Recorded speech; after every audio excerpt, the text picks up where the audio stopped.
हम लोग जानते हैं कि लाइट जो है वो डुअल नेचर का होता है।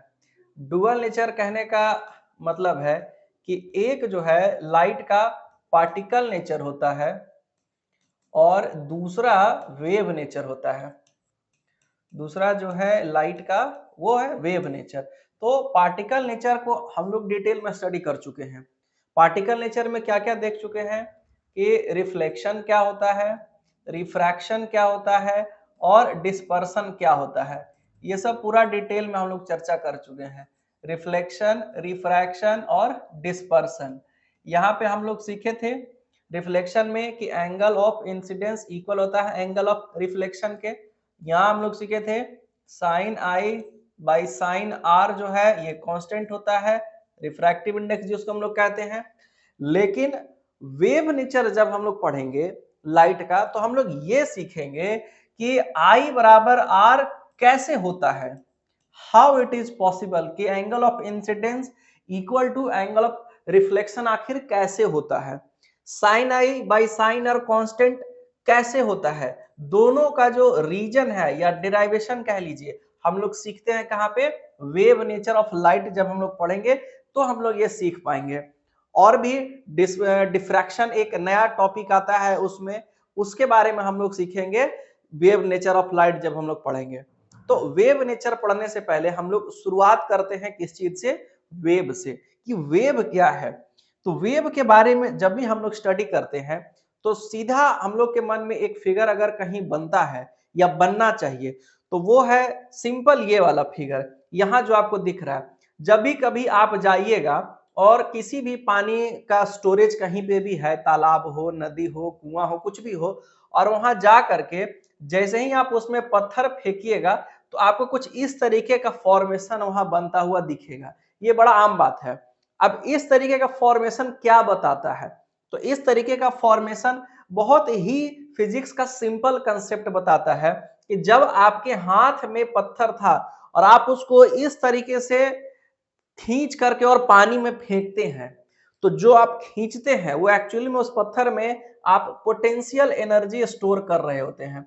और जो पोटेंशियल एनर्जी स्टोर होता है उसको जब आप फेंकते हैं तो वो कन्वर्ट हो जाता है किस चीज में, काइनेटिक एनर्जी में। और वो काइनेटिक एनर्जी कहाँ जाती है, जब पानी के सरफेस पे वो पत्थर गिरता है तो वो काइनेटिक एनर्जी पानी के जो आसपास मॉलिक्यूल्स हैं उसमें एब्जॉर्ब हो जाता है। उसका जो भी पार्टिकल्स उसके आसपास होता है उस पत्थर के एनर्जी को क्या करता है, उसके शॉक को एब्जॉर्ब करने का कोशिश करता है। अब चूंकि ये पार्टिकल जो है साइज में बहुत बड़ा है वाटर के मॉलिक्यूल के कंपैरिजन में, तो उतना एनर्जी कैप्चर या स्टोर या एब्जॉर्ब नहीं कर सकता है। तो ये क्या करता है, एनर्जी धीरे धीरे क्या करने लगता है, अपने अगल बगल में ये ट्रांसफर करने लगता है। एनर्जी का ट्रांसफर यहाँ करता है, ये अपने बगल में एनर्जी क्या कर देगा, ट्रांसफर कर देगा। अब जैसे जैसे एनर्जी ट्रांसफर होते जाएगा, आगे बढ़ेगा, वैसे वैसे ये जो है स्ट्रक्चर आपको बढ़ता हुआ दिखेगा आगे की ओर। और ये जो ट्रांसफर हो रहा है, आगे बढ़ रहा है एनर्जी, इसी प्रोपेगेशन को हम लोग कहते हैं कि वेव चल रही है या वेव फॉर्मेशन हो रहा है। यहाँ पे वेव फॉर्मेशन में क्या होता है, जो पार्टिकल्स है वो अपने ही जगह पे रहेगा, ये केवल क्या करेगा, एनर्जी अपने बगल वाले को दे देगा।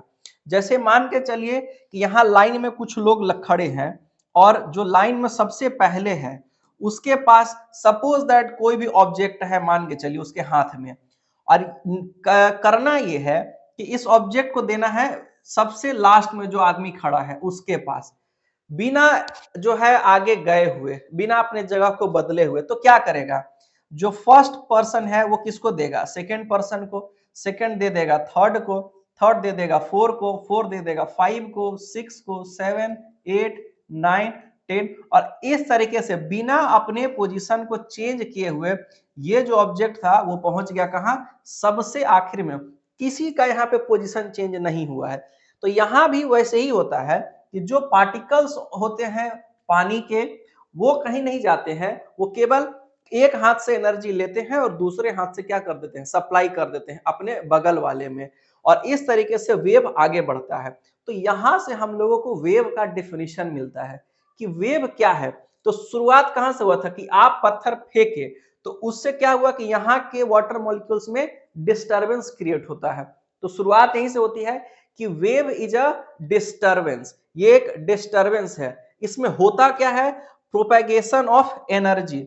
इसमें होता क्या है, propagation of energy, energy propagate करती है एक जगह से दूसरे जगह। प्रोपेगेशन ऑफ एनर्जी, एनर्जी का प्रोपेगेशन, एक जगह से दूसरे जगह एनर्जी आगे की ओर बढ़ता है इसमें, without movement of particles of medium. Particles of medium कहीं नहीं जाते हैं, वो अपने ही जगह पर रहते हैं। तो ये पूरा डेफिनेशन है किस चीज का, वेव का। यहां भी आप लोग देख सकते हैं इस जगह पे स्ट्राइक हुआ है और पूरा जो है फॉर्मेशन हुआ है, इसको रिपल्स कहते हैं इंग्लिश में, इस चीज को रिपल फॉर्मेशन कहा जाता है। तो ये रिपल्स का फॉर्मेशन हो रहा है, जो पूरा जो है यहाँ पे अप एंड डाउन इस तरीके से बना हुआ है, बहुत आसान तरीके से, जो पहले यहाँ से गया फिर ऊपर उठा फिर नीचे आया फिर यहाँ ऊपर उठा फिर नीचे आया, ऐसे। तो ये जो है वेव का फॉर्मेशन यहाँ पे हो रहा है। हर जगह वेव के फॉर्मेशन में यही होता है कि एनर्जी आगे बढ़ जाती है और पार्टिकल्स अपनी ही जगह पे रह जाते हैं। तो यहाँ है वेव का डिफिनीशन हम लोगों का। क्या क्या है वेव के डिफिनीशन में, आइए देखते हैं।